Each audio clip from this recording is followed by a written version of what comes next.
আমাদের Gaibandha police line Hasna পাম্পে যেদিনে তেল দেয় ওই দিনে না কিছু একটা ঝামেলা হয়, মারামারি নাচে কাজিয়া।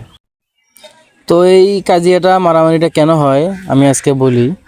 যারা সরকারি চাকরি করে তাদেরকে ইচ্ছে মতো তেল দেওয়া হচ্ছে 1500, 1200, 1000 টাকার করে।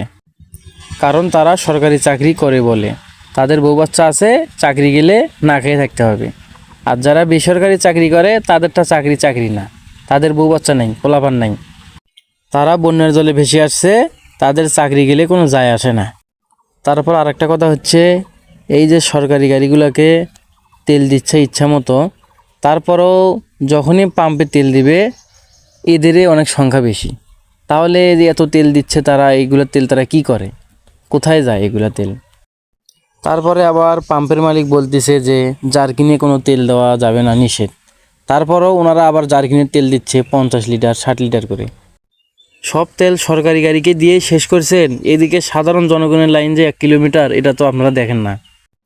যারা ভোর 6টা থেকে বিকেল পর্যন্ত লাইনে দাঁড়িয়ে না খেয়ে তেল নেওয়ার জন্য আসছে, পরে এনাদেরকে বলেন লাস্টে যে তেল শেষ, তাহলে এনাদের ভোগান্তির দাম কে দিবে? ওনারা নিজেই বলতেছে যে তেলের কোনো সংকট নেই বাংলাদেশে, কিন্তু সংকট ওনারা নিজেই তৈরি করতেছে। এটাই হলো আমাদের সোনার বাংলাদেশ। ধন্যবাদ, ভালো থাকবেন সবাই।